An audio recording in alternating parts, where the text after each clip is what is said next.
Hey, Hi, Debbie. how are you? I'm good. How are you? Fine, thanks. Oh, good. We were going to put that up too.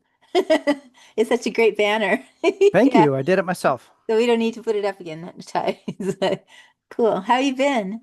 Bye. I'm doing pretty good with a month of published work behind me. It's kind of surreal, and I was explaining to a friend the other day how the vacuum between finishing one book and that rush that comes from it, and then the dip that comes having to write the next book is Yeah. like coming off of a roller coaster, and you're walking down the switchback path while everybody else gets on the roller coaster and takes off, and you're kind of walking away from you. Like, well, now I got to go wait in line again.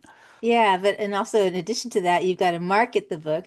That's where I am at now. I was like just starting my marketing journey to republish all my books, like after you told me that kind words that you said about how to do it.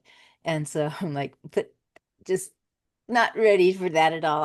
I'm really not looking forward to it, but you Right. got to do it because um especially even if the publisher that they only put you out for, they only do PR on you for one time that you're in their catalog, and then it's Yep. up to you. You got to do it yourself. That's why we Yep. started this platform so that we can promote authors and artists and everybody that want to have something promoted. We can promote you for free and come on the show, and that way we'll be able to get our word out.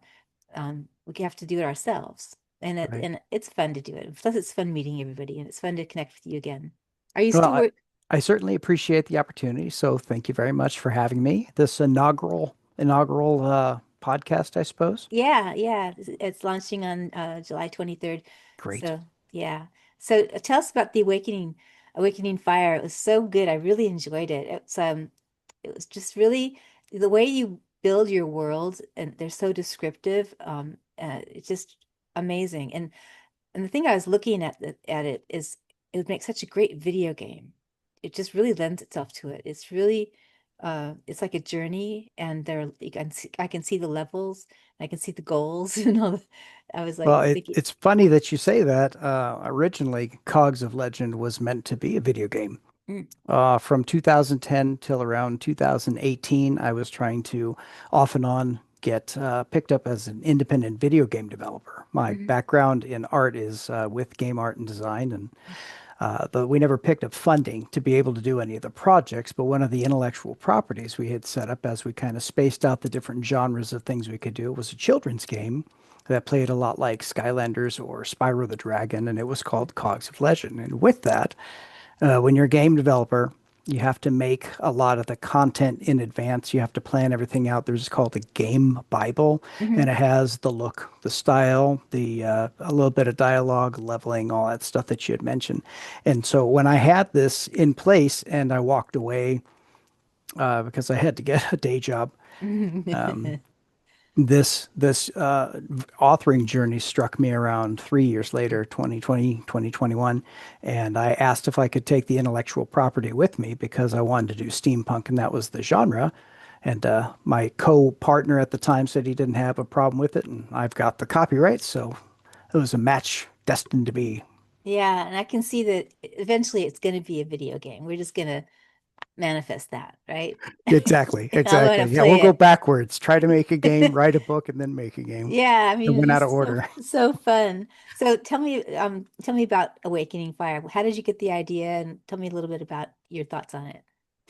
I come from a bit of a superhero background. You and I go way back, and doing San Diego Comic-Con and being a legacy reader since I was about 13, all these fantastic abilities that superheroes had. I wanted to translate that into a genre that was in the world of steampunk because I've been fascinated with the Victorian and industrial era and just all the steam noir. And so from that was the genesis of Mhm. Awakening Fire, which employs specific materials that when combined together into cogs and when they're spun to put kinetic and energy or well, when energy is put into them spin, they will create elemental effects, fire, Mhm. water, gravity, power, and etc. And from that came the the technology to build it, and I kind of came with the guts of how things would work first. Mhm. And it all kind of starts with that too. It was an ancient technology within the story, and there was a cataclysm because people abused the power of these cogs. And when it kind of ripped the world apart, and there was 70 years of darkness, and they came back out, they said, "Well, you know what? Let's not do that again. That's kind of a bad thing." So they created a religion around making energy cogs a sin, and mankind forgot about these, except for one clandestine group that has been kind of shepherding the world in the case something ever was found again. And that's where Alice, our lead heroine, comes in. So Alice Archer is a mostly irresponsible but savvy tinkerer and works for the railways. And one day on the job, there's a broken train, and she has to go down and retrieve this broken part and stumbles upon one of these relics, a fire cog, in a cave. And it's never been seen before, the things that it can do. And so the steel company finds out, and the steel company is kind of the big bad enterprise that's got a monopoly on just about everything. And so if they can take this power, then they can, do more, rule more, make more money. And so they kind of go to all ends to get it from her, and that puts her on an adventure as a run for her life kind of thing. And the rest of her history and background flare out from it. And there's more than just, that one point and that one cog that she finds that reveals and makes the beginning of the 8-part series that I'm writing. Yeah, I love her.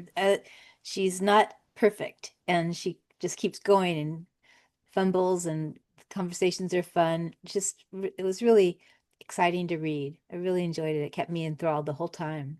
Thank you. I absolutely wanted to make her relatable.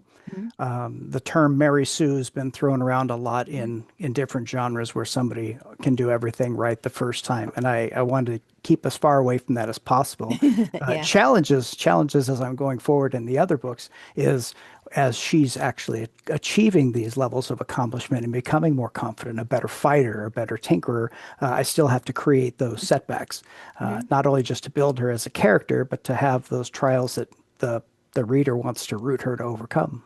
Yeah, but it's nice to see that growth. It's really nice. Tell me about some of the other characters. You have such great characters. Great. Yeah. So I'll round out the heroes Okay. first. Alice has a mentor, father figure. She has a mysterious past where she ended up at 9 years old in this town of Cogsport and was raised by the local blacksmith. And she lives in a brothel. She was taken in by the madam, and though she doesn't work there, she's certainly taken care of by this mother and father figure. So Ruger Wagner is the blacksmith, the local guy, and he's just got this old decrepit shop that's fallen by the wayside, and he takes on odd jobs. And he's kind of that grizzled veteran as a legionnaire in his past, and taught her how to smelt and taught her how to do all these other things. And so he's got a little bit of secrets behind him that he doesn't tell Alice about at first, and that gets uncovered later.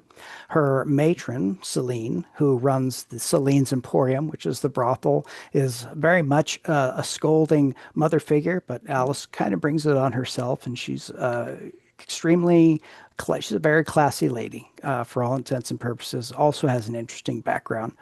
Her best friend, Henry Carter, and Henry is a plumber on the railways with Alice, and they were teenage heartthrobs at one point in time and then decided to stay friends. So Henry's been about as thick as thieves with Alice for the long time that they've been there. And when her life takes a turn, she has to go out on the road with Ruger. Henry decides, he says, "Hey, I'm going to come with you. I'll keep you safe, and I'll be there for you as your friend." And those are kind of the main heroes that we see. The opposite side of that coin, we've got four villains that we see, and they're at kind of varying levels of interaction throughout that with Alice. The first we meet is Ravona Urge. Ravona is this bulking, hulking woman who's not necessarily book smart, but is a mechanic, physically, robust, and she's the chief mechanic and runs the train. She's very, I would say, abusive and short-tempered with Alice because everybody thinks Alice is this savant and she's a miracle worker and always gets the attention and adulation, despite the fact that Ravona is her boss. And she'll kind of be the main antagonist in the story.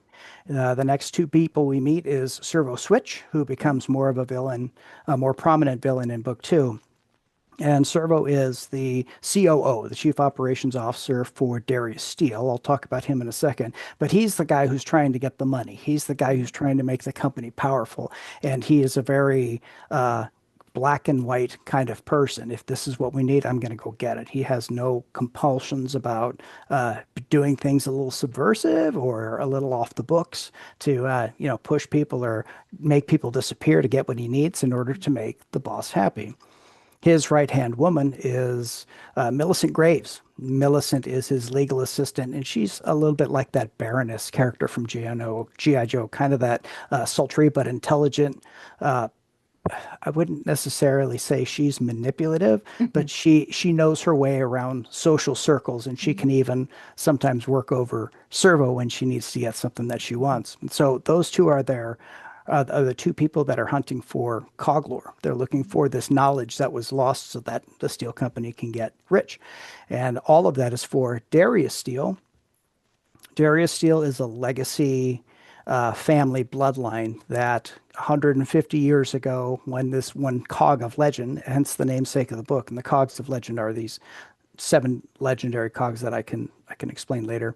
But their family found this and decided to, buy all the rights to it. And since they had it at the origination when they found it, now they've got a conglomerate. They've got, their fingers in everything. Kinetics division. They run all the power. They run the city. They've got security for the city instead of a police for it. And so Darius is a very nice on the surface. Well, come on in. It's Mhm. always nice to see you. How are you today? But the minute he needs something, he can flip that switch very quickly. And I haven't been able to kind of let his threatening countenance out yet, but it'll be fun to get to him a little bit more when he gets his hands dirty Mhm. instead of using people like Servo to get what he needs. Yeah. The other thing I liked about it is that it's written for adults. It's not a teen thing. It's a little crass and vibrant and fast moving and action packed. Even the dialogue's action packed. It's really, really nice. When I came up with it, because the game had started as a children's book, I had toyed with the idea of making it a young adult genre that could be, in that lower demographic, a lot like the Harry Potter scene, where it was, could be a little bit scary, but not too bad. And that's just not me.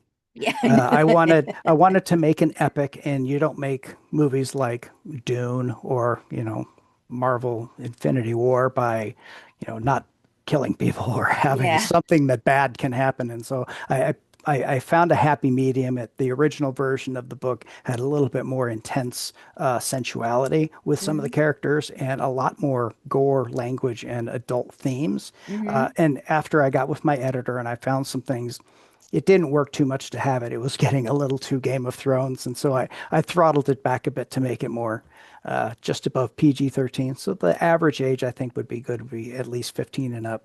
Yeah, I think so. Hey Ty, let's run the trailer. I'm gonna show you a trailer that you made. Great. Yes, please do.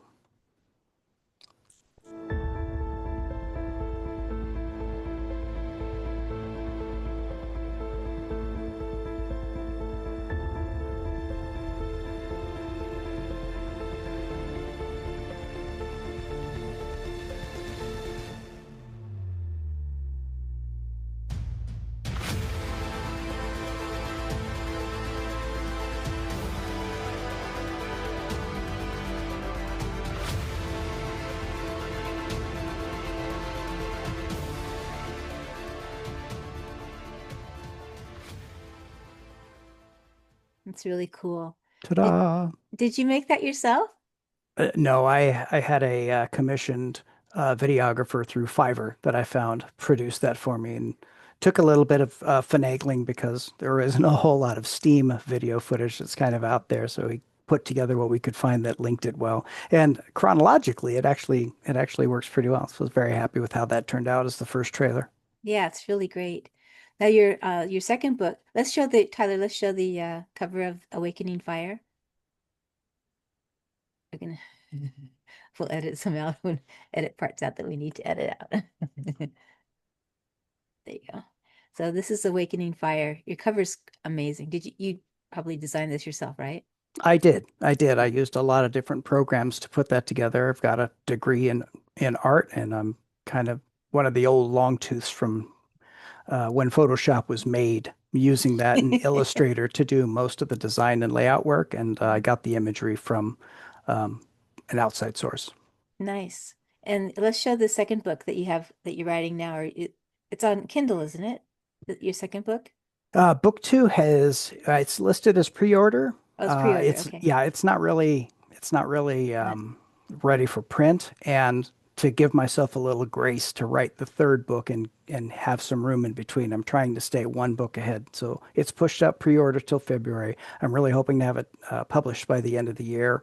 And the second book, Unleashing Power, picks up right after where book one took off. And funny story, when I originally wrote the story, it ended at where book two ends, and it was, I think it was like 289,000 words, and I had no concept of what books were. I got a heck of an education in the last year and a half, and the book length was certainly one of them. My editor says, "Hey, right here, just about past the middle, that's where book one needs to end, oh. and now you've got two books. Congratulations!" And so I went and wrote again, I rewrote parts of book one so that it would end logically where it was, and I have a little bit of that cliffhanger. And then where I'm sorry, book number two starts, then it's got a really good launching point from it. And I added a good, gosh, I'd say five chapters, another 25,000 words to make it about the same length. And Huh? those additions really solidified its, good character building, both Oh, heroes awesome. and villains. Yeah. Oh, awesome. I can't wait to read that one. Have fun. So, are you still working on comics, doing The Gifted at all? You had such a great series called The Gifted. Right. Yeah, I got into comic art again back in the 90s, and I started creating my own series, The Gifted, which is a swords and sorcery story that focused more on wizards Mm-hmm. instead of knights or the paladins or anybody that's up front. I had this reverse psychology where if you play Dungeons and Dragons, the squishy ones are the wizards. And so I wanted to flip the script on that and instead make the wizards the ones that are like really threatening.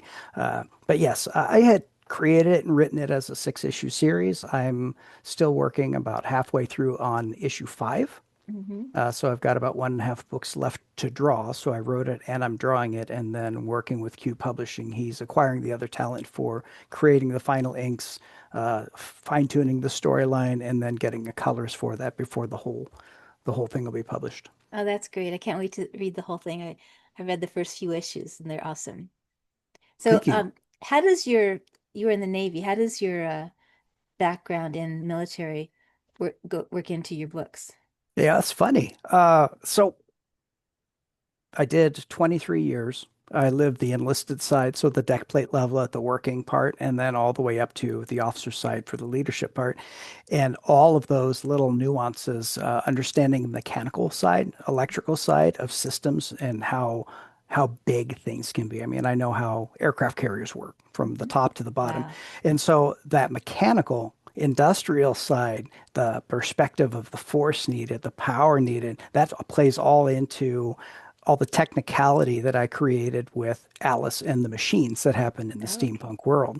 And then having the hierarchy of different infrastructure at this secret society I mentioned. So I'm able to stagger that and understand the relationship of honors and customs, and also within the corporate structure, because I work in a public utility now, and there's also another hierarchy that works from that. So being able to banter both of those back, one is mostly for the hero side, as we see Alice tinker and make her way up, and the other is from the machinations, and I wouldn't say in it's certainly how they're planning, how the bad guys are planning to go at things like this, from how they can take it over legally in the front light, right? So it was a really fun mashup to get both of those sides, and I could just pull that out like I was taking a book off a shelf from my experiences. You're so cute. It's like I can tell that you really like all the gadgets and all the work and there's a lot more that you're saying not saying, like the secrets of behind the scenes that have So happened in hard, your business. so hard not to talk about the book. I know everything. So it's so exciting. Um, so what do you plans now? Hmm. What do you want to do now? Right. Well, I have when I created the series, I really had a solid idea, even if it was two sentences long, of what would happen in the whole saga. And it originally started as a 5 book idea, and then after seeing how big book one was and having to cut it in half, I was like, this is supposed to be what's going to happen. So I need to take these 3 books and split them into six, and then have a seventh because there are 7 Cogs of Legend, which if you want, I can explain those. And then the final conclusion makes it an 8 book series. So in Wow. that, yeah. So because I've got the first two that's already done, I'm obviously just working on one after the other. My goal is to try and get 2 books a year. If Hmm. possible, we'll see what I can honestly do because I still have a day job. I can't write professionally. I don't have the money.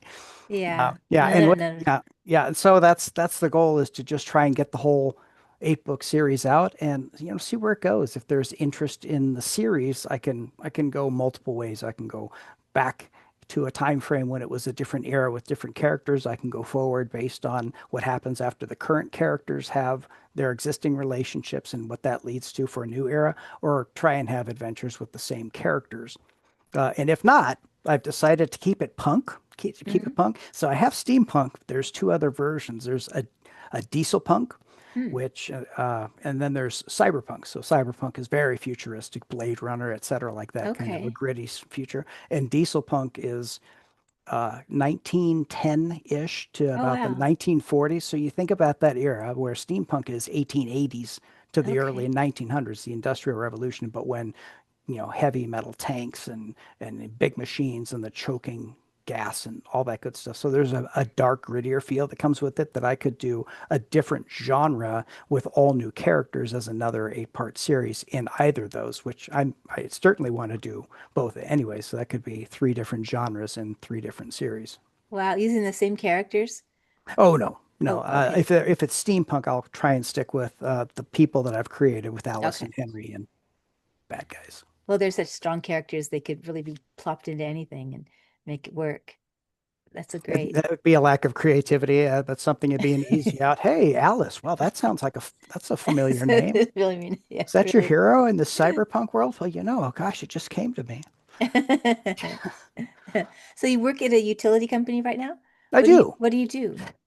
I'm a technical writer, as if Oh, being a literary Imagineer wasn't enough. I write technical documents for assembling and disassembling hydroelectric generators. oh wow, interesting. I think Which what's interesting is that you've had so many uh different types of careers in your life and you're thriving and um people are going to have to be doing that. And so it's one of the reasons we wanted to do this platform was to show that it doesn't have to be scary, that people can get through it and still enjoy life, And you've really done well. It is, yeah. And if I was going to drop some advice to the listeners or viewers, it would be to try and make sure you've got a mentor. Mhm. I thought I knew a lot about writing, but it isn't, for me, it wasn't just about coming up with the brain vomit of putting all the stuff down on paper and having the cool ideas. Part of it is the technique of making it marketable and appealing so that people can read through it. It was not a very solid first draft when I made it, and people were like, I'm so bored, you're over explaining things. And it's tempered over time so that I can be much better at it, hopefully. And I'll get stronger as I go. But yeah, getting a mentor, somebody that can walk you through that. And as a self-published person, everything from the writing side, the book design, coming up with how you're going to market it, the release dates, how Amazon works, all that stuff is a learned skill that anybody can do, and probably just by watching YouTube. Yeah, actually, would you expand on that a little bit? Because you really gave me some good advice. And you did your whole release with Awakening Fire. You planned it really well, and you got the reviewers and all that. So expand on that a little bit, because I think people can benefit from that. Sure. Uh, Originally, I just wanted to, when the book was done and it was to a point that it could be published, printed, and sold, I wanted to just say, here it is, make a post on social media and say, hey, I've written a book. Here's where it is. The counter to that, by my coach's advice, is give it at least 4 weeks beforehand, put it up on Amazon as a pre-order, and then as you're doing it, you can build hype, social media, start releasing, doing cover reveals, and the majority of it is intended to inspire people that want to get into it And with that is what's called an ARC read. So advanced reader copies are free versions of my digital book that I give to other readers that say, I will give you a free copy of my book. And within the next month, please read the book. And then the day it drops, be able to put reviews on Amazon and please buy a digital version that's on sale for 99 cents for less than a cup of coffee. You can Mhm. help a starving author with reviews. And they did. That's what they did. And that's why you get those verified purchases that are there. And then even though it's a new book, it has legitimate, honest feedback from the readers that are there, and it gives people who have never heard about a first-time author, first-time book, and it gives them, a little bit more confidence in that. And part of this, the other part of the campaign was having book two ready and up for pre-sale. So the minute they find one, they'll see that the series is actually going somewhere. It's not just this nebulous thing. Apparently, a lot of readers, before they want to commit to getting into something that's labeled as a series, is they want a little bit of confidence that the author's going to finish it.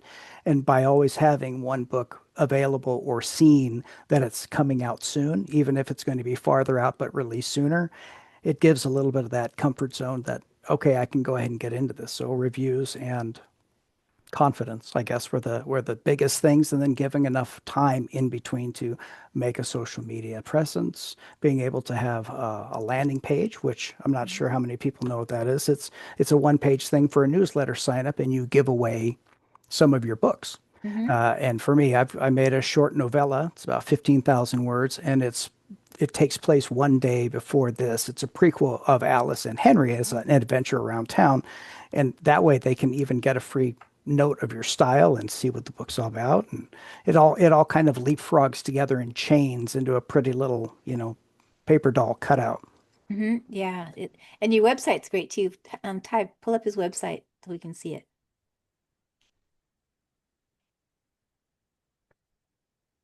So yeah, see, it's just really well done. Scroll down so we can see the whole thing. Thank you. Yeah, and right there's the newsletter sign up. So it's the first thing people see. I wanted to have a one-page thing that people didn't have to click around a lot. And for those of you who like to save money, this is a free website that I made myself through Google Sites. I bought the domain, but I don't have to pay to maintain the website. And I'm just trying to feature the one thing. Later, if it gets to the point where I would try to sell my own books, and you have to be very good at writing and have a lot of fans to be able to sell your own books, in my opinion, then it might eventually grow. But everything I need can be stuffed onto one page. So if you go to that site, www.chaddulac.com, it gives you the blurb from the back of the book with the first cover there and a link to where it's being sold. These are the three main characters. You've got Alice on the left, Henry in the middle there, and her mentor Ruger on the right. And that gives a little bit of background of what it is. So it was really just to be this fun little surface value thing without having to get too deep and saturate people with too many words.